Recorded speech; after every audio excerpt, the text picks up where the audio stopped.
오늘 제가 교회여 생명의 문을 활짝 열라라고 그랬는데, 눈에 보이는 이 건물이나 또 우리 공동체뿐만 아니라 우리 한 사람 한 사람 보이지 않는 무형교회이기 때문에 우리 한 분 한 분이 오늘 생명의 문이 활짝 열리기를 바랍니다.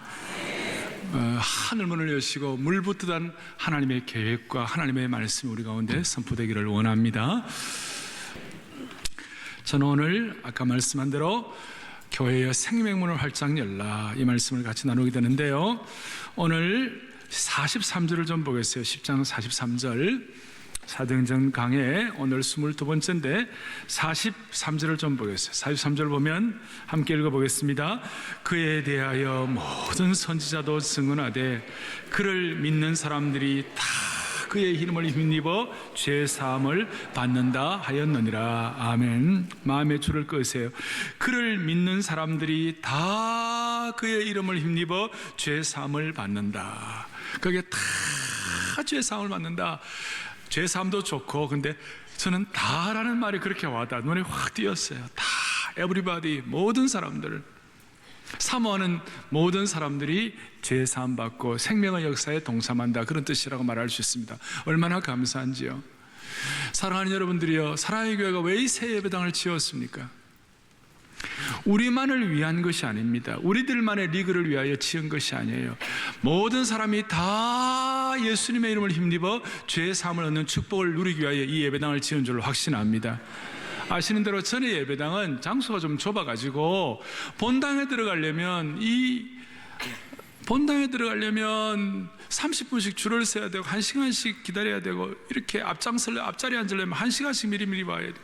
여러분, 이거 우리 교회에 익숙하고 또 교회 생활을 오래 한 분들은 이것이 가능하지만 그렇게 하지 않는 분들은 그것이 힘든 일이에요. 그래서 제가 목회적 위기감 때문에 누구든지 다 와서 복음 들을 수 있도록, 예수님 처음 모르는 분들도 예배당에 들어올 수 있도록, 그리고 좀 사회적으로 교회 예배당에 들어오기가 좀 힘든 그런 신분을 가진 분들도 누구든지 다 들어와가지고 예배 드릴 수 있도록. 근데 전에 예배당에는 좁아가지고 익숙한 분, 또 이렇게 늘 참여하는 이런 분들만 오니까 이것이 복음의 생명의 역사의 전파에서는 조금 힘이 든다는 생각, 그 위기감이 있었어요.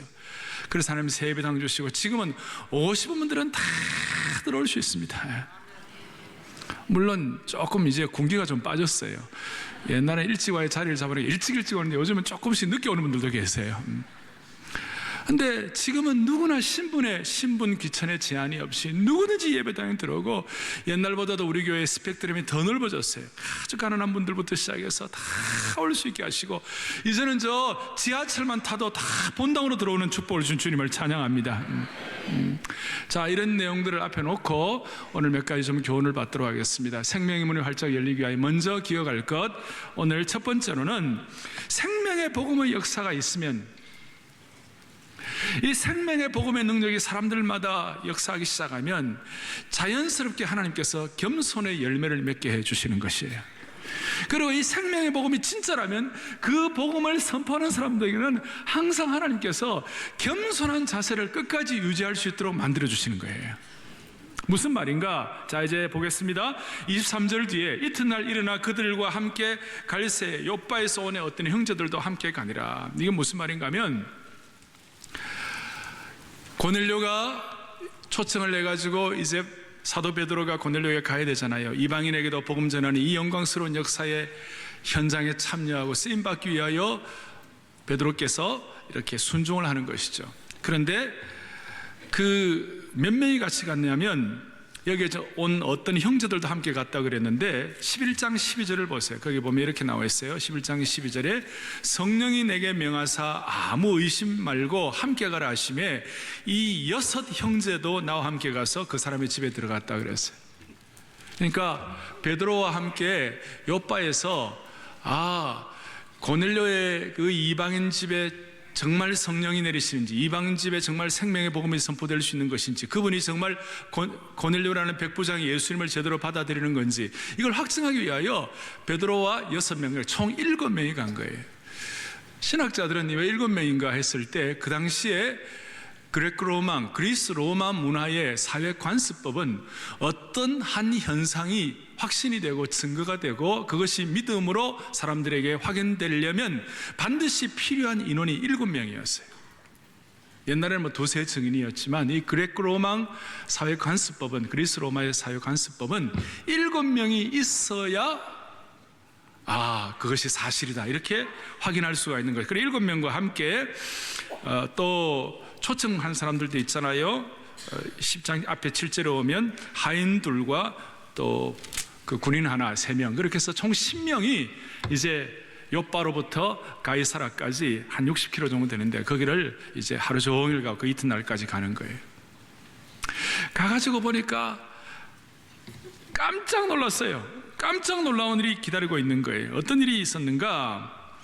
고넬료의 집에 도착했을 때 24절에 이튿날 가이사라에 고넬료가 있습니다. 고넬료가 그의 친척과 가까운 친구들을 모아서 기다렸다. 이 고넬료가 자기 집안 식구들도 다 데리고 오고 친척들도 데리고 오고 또 부하들도 데리고 막 우리식으로 말하면 1세기판 다락방을 형성해 놓은 거예요. 거기가. 그러니까 다문화 바이블 스터디 그룹을 만들어 놓은 거예요. 그렇게 만들어 놓고 사모하고 기다리면서 무슨 일이 벌어졌는가? 25절에 마침 베드로가 들어올 때에 고넬료가 맞아 안녕하세요 이렇게 했습니까? 베드로의 발 앞에 엎드려 절을 했다 그랬습니다. 굉장한 것입니다. 이 헬라어로 보니까 프로스퀴네오, 엎드려 절했다는 이 말은 베드로를 예배했다, 베드로를 경배했다. 이 단어는 신을 모실 때, 천사를 대할 때 어떤 거의 종교적 수준으로 거의 대단한 참 마음의 자세를 가지고 납작 엎드려서 경배하는 거예요. 베드로가 뭐 인간적으로 그런 영적으로 볼 때 그런 대우를 받을 만한 충분한 자격이 있습니다만은 객관적으로 보면 이것은 참 대단한 일이었어요. 왜냐하면 로마 백부장은 당시에 로마 제국의 최고의 실권자고 권력자예요.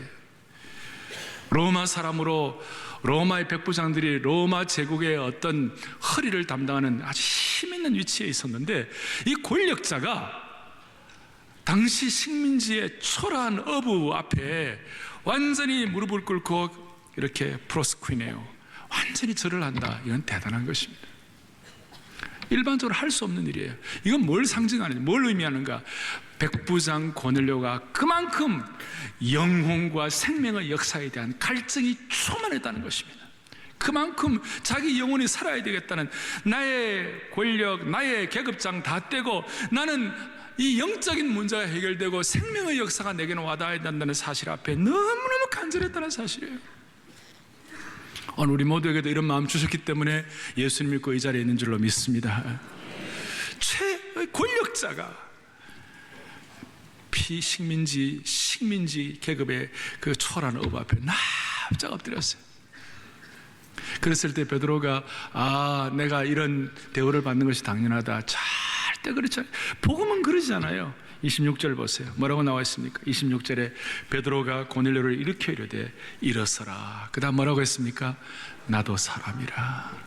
오늘 우리가 진짜 은혜를 받고 생명의 역사가 있으면 우리 평생 주님 앞에 서는 그날까지 나도 사람이라, 나도 사람이라. 이 겸손한 자세. 예수님을 믿다 보면 특세, 은혜가 클 수도 있고 또 어떤 분들은 다른 분들에 비해서 말씀을 깨닫는 그 수준이 높을 수도 있고 또 어떤 분들은 신앙생활하다 보면 세상 사람들이 알지 못하는 깊은 신비를 경험할 수 있어요. 높은 차원의 신앙생활을 할 수 있고 영적 능력이 있을 수 있어요. 그러면 그럴수록 우리는 한결같이 복음의 생명의 역사는 끝까지 나도 사람이라는 겸비한 마음을 유지하는 것이에요. 사랑의 교회가 주님 앞에 서는 그날까지 이 겸손한 마음, 생명의 역사의 열매인 이 겸비함을 끝까지 허락해 주시기를 바랍니다. 그 다음에 이제 두 번째로 이런 얘기를 할 때에, 이런 상황이 될 때 그 다음 그 베드로에게 이제 고넬료가 어떤 상황임을 설명했어요. 자기가 이 환상을 보는 중에 제 9시 기도 시간쯤 되었을 때 이렇게 베드로를 요바에 보내어 베드로라는 시몬을 청하라 했기 때문에 내가 당신을 청합니다. 그런 얘기를 쭉 하죠. 그러니까 34절에 베드로가 입을 열어 말하되 그 말을 다 듣고 내가 참으로 하나님은 사람의 외모를 보지 아니하고 각 나라 중 하나님을 경외하며 의를 행하시는 사람을 다 받으시는 줄을 깨달았도다. 그렇게 하면서 만유의 주 되신 예수 그리스도로 말미암아 화평의 복음을 전하사 이 내용이 나옵니다. 그러고 난 다음 이제 뒤에 40절, 41절, 42절까지 특별히 40절에 복음을 전하면서 하나님이 예수 그리스도를 사흘 만에 다시 살리사 나타내시되 41절에 모든 백성에게 하신 것이 아니요 오직 미리 택하신 증인 곧 죽은 자 가운데서 부활하신 후 그를 모시고 음식을 먹은 우리에게도 하신 것이라 이렇게 나와 있어요. 여러분, 이 내용이 지금 35절부터 42절까지 이 내용이 베드로가 처음 예수님을 제대로 알기를 원하는 사람들에게 복음의 내용을 조금 쉽게 풀어서 설명하는 거예요. 그리고 이 내용은 쿠어바디스라는 영화 보셨습니까? 기억만 납니까? 거기 보면 베드로 사도가 로마에 있는 지하교회 성도들을 만나가지고 그 지하교회에 있는 식구들에게 성찬식 하면서 예수님에 대한 얘기할 때에 이 내용을 그대로 전하는 것입니다. 제가 그 기억이 났어요. 그리고 특별히 베드로가 강조한 것이 뭐냐면 나는 예수 그리스도를 고스트, 영으로 만나거나 무슨 예수 그리스도를 다른 영체로 만난 것이 아니라 예수님과 함께 먹고 예수님의 인성, 물론 죄는 없으시지만 그 예수님이 육체로 오신 예수님이 내게는 너무 귀하셨다. 그걸 고백하는 것이에요. 예수님이 땅에 육체로 오신 예수님의 인성이라는 것은 어떤 뜻인가 하면 주님이 이 땅에 육신으로 오셔서 하신 제일 중요한 일은 그 몸을 가지시고 십자가에 달려 돌아가시고 그 몸을 가지고 제자들을 섬기시고 훈련하시고 그 몸을 가지고 이렇게 하셨지만 사실은 주님이 이 땅에 오셔서 하신 그것을 뭉뚱그려서 한마디로 요약하면 몸을 입고 오신 예수 그리스도는 우리의 인간의 인간을 체휼하시는 예수님이시다 그러셨어요. 그 체휼이란 말이 전에 우리 성경에는 체휼이란 말로 나온 지금 개역 개정판은 히브리서 4장 15절에 이렇게 나와 있어요. 읽어보겠습니다. 우리에게 있는 대제사장, 예수님을 말합니다. 우리의 연약함을 동정하지 못하실 리가 아니요 모든 일에 우리와 똑같이 시험을 받으신 이로되 죄는 없으니라. 예수 그리스도의 인성을 얘기하면서 예수 그리스도의 인성을 가지시고 똑같이 우리와 시험을 받으시고, 그래서 그 시험 받으신 우리들을 어떻게 하시냐, 우리의 연약함을 옛날에는 체휼하지 아니하시는 자가 아니요 이중부정은 강한 긍정이에요. 무슨 말이냐면 우리의 연약함을 동정하는 분이시다 이 말이에요. 그러니까 예수님께서 이 땅에 인성을 갖고 오셨다 그랬을 때 제일 중요한 것은 뭐냐? 주님이 오늘도 우리가 당하는 아픔, 상처, 고뇌, 우리의 이 인생을 살아가면서 얻는 천근만근의 짐을 지는 이 모든 것들을 주님이 알아주신다 그 뜻이. 주님이 오늘 우리의 삶의 모든 애환을 다 알아주신다 그 말이에요. 같이 아파하시고, 주님도 인성을 가지시고 음식 드시고, 주님도 인성을 가지시고 피곤하시고, 주님 인성을 가지시고 물론 죄는 없으시지만 오늘 우리와 똑같은 인생의 모든 참 형편들을 다 아시고 갓난 신고를 하시고 다 아시는 그 주님 앞에 히브리서 4장 16절 시작. 그러므로 우리는 긍휼하심을 받고 때를 따라 돕는 은혜를 얻기 위하여 은혜 보좌 앞에 담대히 나아갈 것이니라. 아멘. 그러니까 우리가 때를 따라 돕는 은혜라는 말을 자주 쓰는데, 사랑의 교회 성도들이여, 이 말씀을 듣는 모든 주의 백성들이여, 우리 모두는 육체의 몸을 입고 오신 예수 그리스도, 우리의 인간을 다 이해하시는 예수 그리스도, 그 예수님 때문에 우리는 날마다 때를 따라 돕는 은혜를 받는데 은혜의 선수들이 되기를 간절히 소망합니다. 이것을 이제 말씀하시고, 이 모든 내용들을 조금 더 구체적으로 말하면 35절부터 41, 2절 사이에 이 안에는 예수 그리스도의 부활의 복음이 있고, 증언의 복음이 있고, 말씀의 복음이 있고, 그리고 두루 전파된 복음이 있어요. 성전 안에 갇힌 복음이 아니에요. 여기에는 또 하나님의 임재가 동반된 복음이 있고, 치유가 있는 법 다 있습니다만은 이 모든 내용들을 한마디로 뭉뚱그려서 요약을 하면 36절 다시 한번, 만유의 주 되신 예수 그리스도로 말미암아 무슨 복음을 너에게 전하사 화평의 복음을 너에게 전하사. 그래, 이렇게 말할 수 있습니다. 예수 그리스도의 살아계심과 그 살아계심을 통해 우리에게 전하는 생명의 복음의 핵심은 부활의 영이 충만한 자가 모두가 공통적으로 체험해야 할 핵심은 뭐냐? 예수 그리스도의 복음이 들어가는 곳마다 화평의 복음이 선포된다, 그 말이에요. 본래 우리는 하나님과 원수되었다고 그랬어요. 로마서 5장 10절을 보세요. 로마서 5장 10절을 다 같이 봅니다.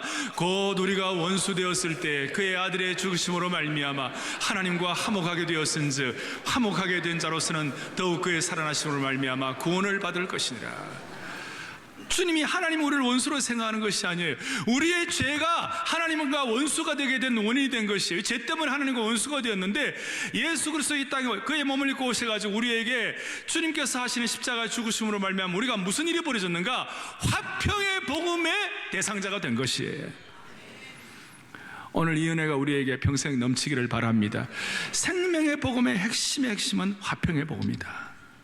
그래서 여러분, 이제 중요합니다. 예수 믿고서도 부부가 계속 싸우는 분들은 화평의 복음의 능력이 약화된 것이에요.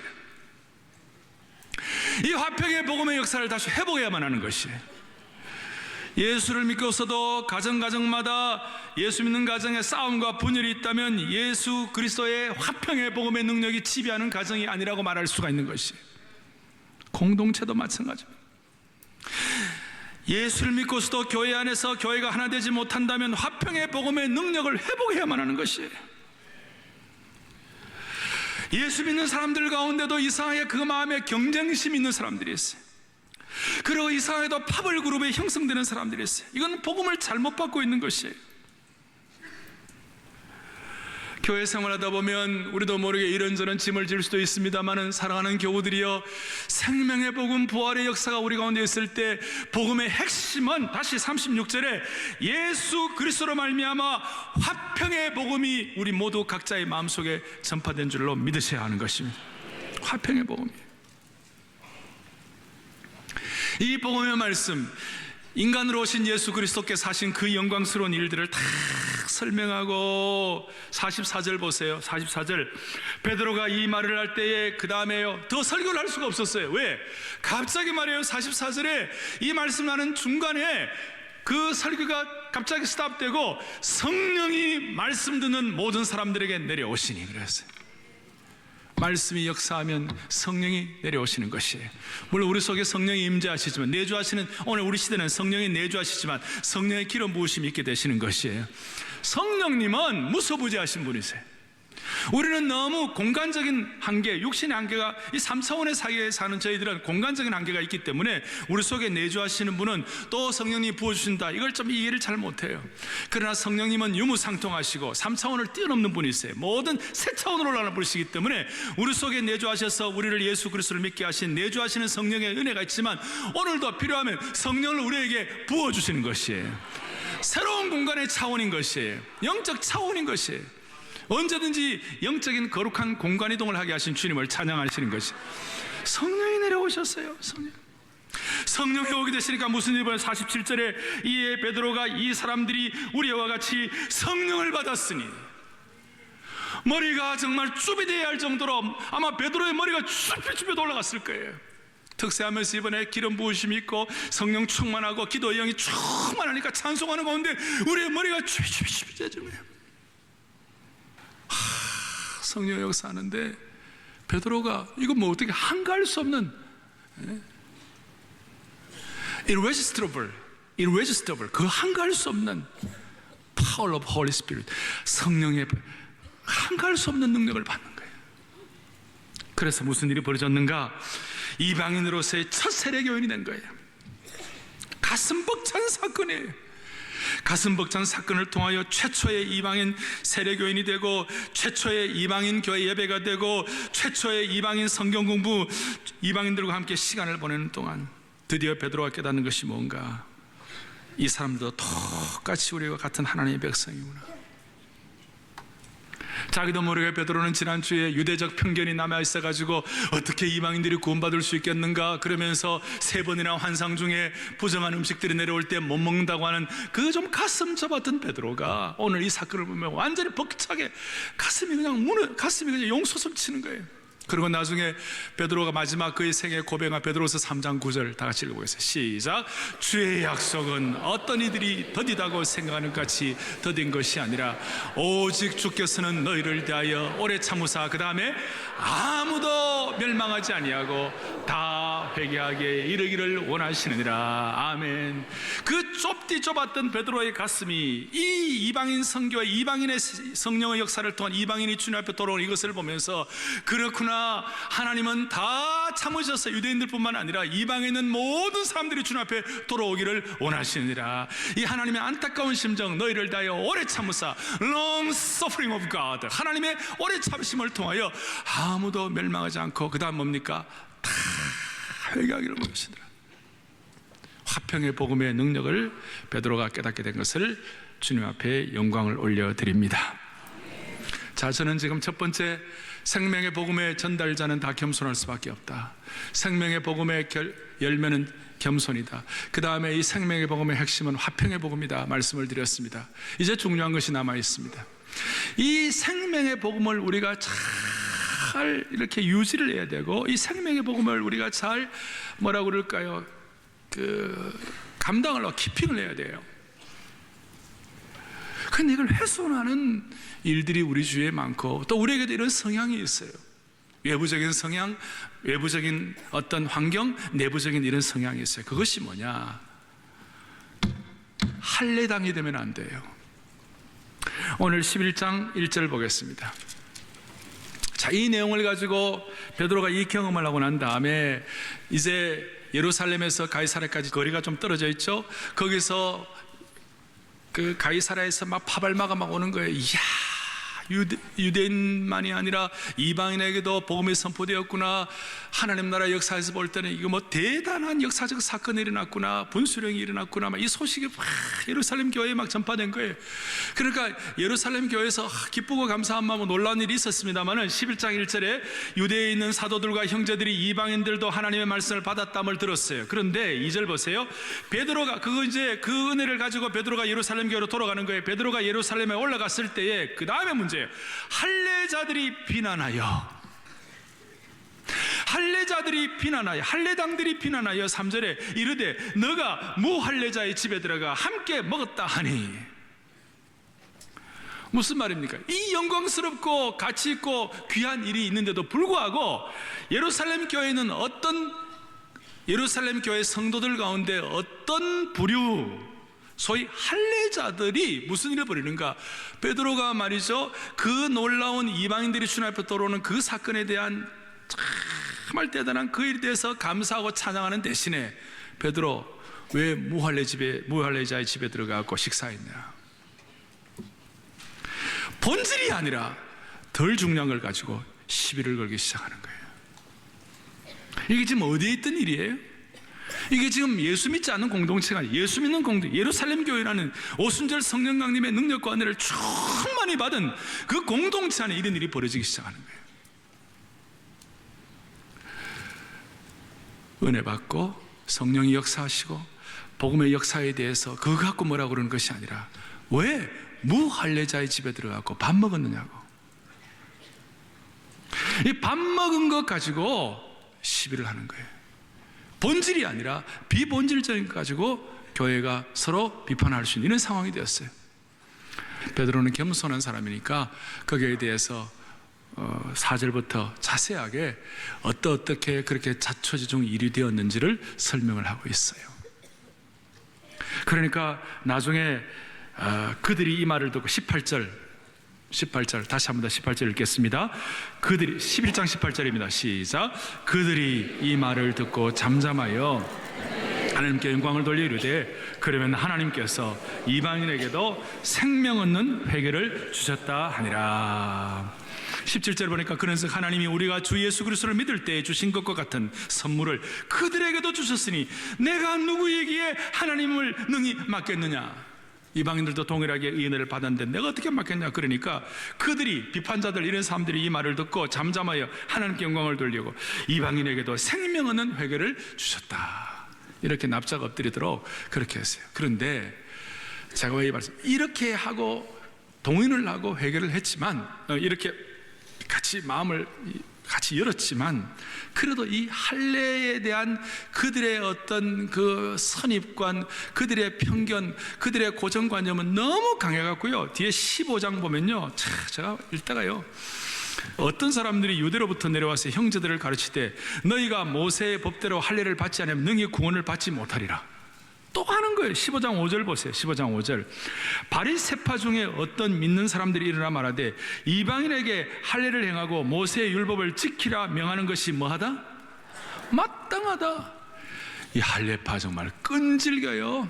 골타르처럼 끈적끈적하는 거예요 지금. 이만큼 이 성향이 크다는 것이에요. 제가 이 말씀을 연구하면 이 할례파들이 어떻게 생겼을까 보니까 앞에 6장 7절을 보니까 예루살렘 교회가 오순절 성령 강림으로 너무 강한 성령의 역사가 있으니 그게 무슨 일이 일어났느냐면 7절에, 6장 7절에 하나님의 말씀이 점점 왕성하여 예루살렘에 있는 제자의 수가 더 심히 많아지고, 그 다음에 보니까 허다한 제사장의 무리도 이 도에 복종하니라 나와 있어요. 허다한 제사장의 무리가, 아마 그러니까 바리새파 출신, 율법사 출신 이분들이 예수를 믿게 됐는데 옛것이 그대로 남아있는 거예요. 뿌리가 아주 남아있는 거예요. 그래서 이렇게 말을 주세요. 저나 여러분들이 신앙생활 하기 전에 이 잘못된 뿌리, 습관들이 남아있으면 이것이 신앙생활 하는 가운데 계속 우리를 괴롭힐 수가 있어요. 이걸 우리가 처단하고 이것을 정리해야 생명의 복음의 문이 활짝 열리고 이것이 편만하게 펼쳐질 줄로 믿는 것입니다. 한국교회가 지금 복음 왜 안 전하느냐, 한국교회가 왜 생명의 능력이 지금 나타나지 않느냐, 이거 갖고 지금 싸우고 있습니까? 우리 입장에서 볼 때는 거의 할례당 수준의 내용 가지고 비본질적인 교회가 가지고 서로 마음을 아파하고 서로 주고받고, 여러분 이건 말이 안 되는 얘기예요. 한국교회가 다시 한번, 우리 한국교회가 다시 한번 생명과 복음과 생명의 역사의 본질로 들어갈 수 있도록 은혜 주시기를 바랍니다.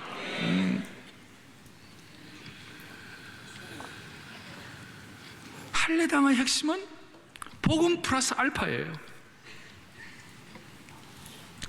예수를 믿었지만 과거의 편견 때문에, 과거의 사고방식 때문에 생명의 진리를 가슴 풍성히 넣지를 못하는 것이. 그래서 여러분, 이것이 오늘 우리에게 되는 성향이 있는 거예요. 예배에 오면, 예배에 우리가 하늘문을 열리고 정말 우리가 주님 앞에 예배하는 마음으로, 아까 고넬료가 그렇게 사모했잖아요. 우리는 다른 분은 몰라도 우리의 생명 되신 예수 그리스도 앞에서는 프로스쿠이네요. 예수님 앞에서 우리가 납작 엎드려 절하는 마음으로 하나님의 은혜를 사모하는 것입니다. 오늘 예배당 들어와서 처음 들어서 기도하실 때 주여 우리가 엎드려 절하오니 오늘 우리의 예배를 받아 주시옵소서. 그것이 이제 핵심이에요. 생명의 은혜를 받아야 핵심인데, 가보니까 오늘은 왜 찬송가를 저렇게 써놓고 다른 걸 하지? 왜 예배 스타일이 다를까? 왜 오늘 장로님은 평소보다 기도를 길게 하실까? 오늘 말하는 거 아니에요. 네. 그리고 예를 들어서 예배의 어떤 형식 같은 거에 대해서 내 마음이 자꾸 이렇게 마음이 좀 부닥친다면 여러분들 주님 앞에 고민하셔야 돼요. 주님, 제가 이 시대판 할례당입니다. 비본질적인 것 가지고 내 신앙의 핵심이 흐려지지 말게 하여 주십시오. 그것이 우리가 할례당을 극복하는 것이에요. 한국교회의 분열이 여기서 시작되었어요. 개인도 마찬가지예요. 우리가 특세에 나와가지고 막 특세에 새벽기도 은혜를 받았잖아요. 그래서 우리가 새벽에 은혜를 받고 새벽기도 잘하는 분들 가운데 이제 우리가 날마다 때를 따라 돕는 은혜를 통하여 겸손의 자리에 나가지 않으면 꼭 생기는 것이 뭔지 알아요? 교회 지도자가 어떻게 새벽 기도를 안 하지? 장로님이 되어가지고 왜 토비세를 안 나오지? 우리도 모르게 내가 잘하는 이 새벽 기도가 남들을 향한 비판의 근거가 되는 것이에요. 그러면 그거 새벽기도 잘하는 그것이 그분에게는 자칫 잘못하면 할례당이 될 수가 있는 것이에요. 이거 참 중요한 얘기입니다. 예를 들어서 큐티가 얼마나 좋은, 큐티 날마다 콰이어 타임 하면서 주님 앞에 말씀과 기도를 통해 주님과 교제하는 거 아니에요. 얼마나 중요해요. 그런데 어떤 이민교회에서요, 교회가 짜갈라졌어요. 자, 사투리 좀 씁시다. 짜갈라졌어요. 왜 짜갈라졌느냐? 큐티파하고 안 큐티파하고. 큐티는 막 하다 보면 막 큐티가 너무 중요하고, 그러니까 큐티 안 하는 분들 나중에 가보면 좀 큐티도 안 하면서 어떻게 신앙생활을 제대로 하나, 이런 어떤 판단의 근거가 될 수가 있는 것이에요. 비본질적인 것. 어떤 교회는 교회가 막 나눠졌는데요, 교회 사찰이 있어요. 사찰. 교회 관리 집사님이 계신데 그 관리 집사님 이름을 어떤 분들은 사찰이라고 하자. 절도 아닌데 사찰이라고 그러자. 또 어떤 분은 탁사라고 하자. 탁사는 침례교 계통에서의 교회들은 탁사라고 그러고 장로교 배경은 사찰이라고 그러죠. 그래서 그 교회는 사찰파하고 탁사파하고 나눠졌어요. 나 이게 실제 얘기예요. 사찰이든 탁사든 어떻습니까? 그거 다 섬기는 일인데. 교회도 그렇고 개인도 아까 큐티 제가 말씀했습니다. 또 새벽기도 얘기했습니다.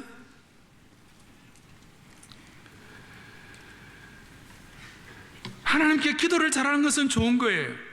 하나님 앞에 말씀을 깊이 보는 것은 좋은 거예요. 하나님의 일을 위해서 봉사하고 섬기는 것은 칭찬받을 일이에요.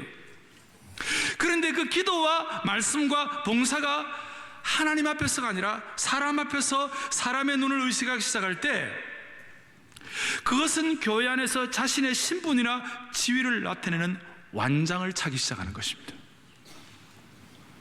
마치 교통경찰관이 잘못된 운전자에게 벌점을 주고 스티커를 발부하듯이 신앙의 완장을 차기 시작하는 그 순간 주변 사람들을 비판하고 정죄하는 완장이 되는 것이에요. 우리 교회 내에서 우리 신앙생활 하면서 의식하든 못하든 이런 완장 차는 일들이 많이 있어요. 왜 남들을 비판합니까? 내 할 일도 우리가 바쁜데, 내일도 주님 앞에서 나를 돌아보면 내 속에 들보를 보면 어떻게 남의 티를 얘기할 수가 있겠어요? 저는 지금 제가 적당한 신앙생활을 얘기하는 것이 아니에요. 살아가는 교우들이여, 생명의 문을 활짝 여는 신앙생활을 하셔야 되는 것이에요. 생명의 능력과 부활의 영광이 충만한 신앙생활을 하셔야 되는 거예요.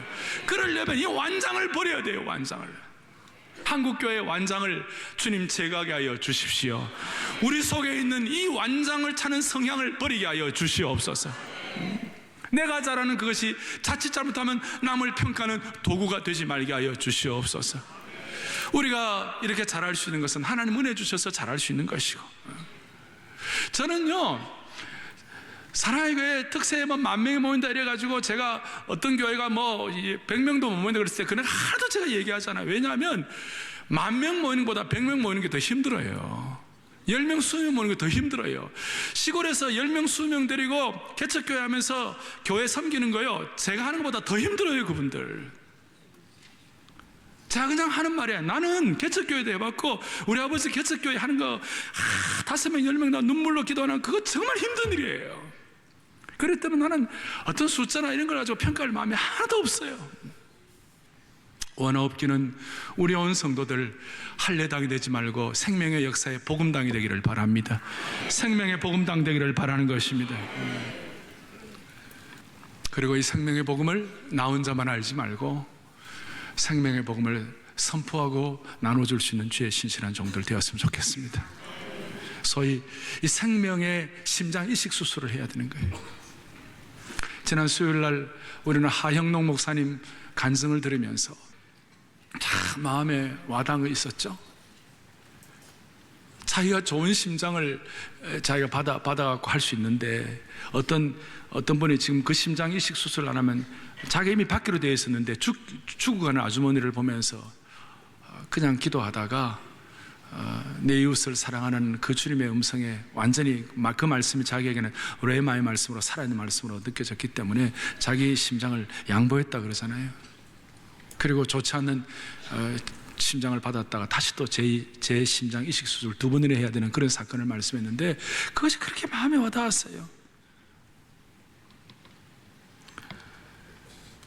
우리가 진짜 죽어가는 이웃들을 향하여 사랑하기는커녕 죽어가는 것을 보고도 침묵으로 일관할 때 이건 정말 문제가 있는 것이에요.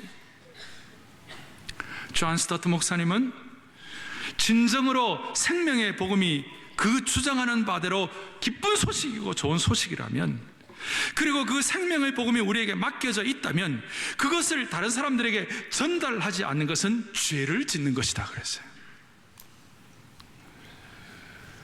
만약에 어떤 분이 암이 걸려서 사형 선고를 받았는데 희한하게도 그 암을 극복할 수 있는 비결을 깨달아가지고 그 약을 먹었더니 암이 나았다. 그러면 자기가 똑같은 암이 걸린 사람에게 그 약을 소개하지 않고 자기만 알고 탁 살고 다른 사람 암 걸려가 죽어가는 사람 가만히 있다면 그건 인간성이 안 좋은 거예요. 우리가 이 생명의 복음이 진짜라면 이번 대각성 전도 집회를 통하여 이 생명의 복음의 전달자 역할을 잘할 수 있으면 좋겠어요. 생명의 복음을 전달해 보아야 내가 뭘 믿고 있는지를 제대로 깨달을 수가 있어요. 태신자를 품고 기도하고 복음을 전하다 보면 그때서야 내가 이 생명의 복음이 너무 소중한 것을 내가 확인할 수가 있는 것이에요. 특별히 우리의 삶에 부분적으로 녹아있는 이 할례당의 근성을 완장차는 것 다 제거함으로 말미암아 사랑의 교회가 새 차원으로 한 단계 더 올라갈 수 있도록 은혜 베풀어 주시리라고 믿습니다.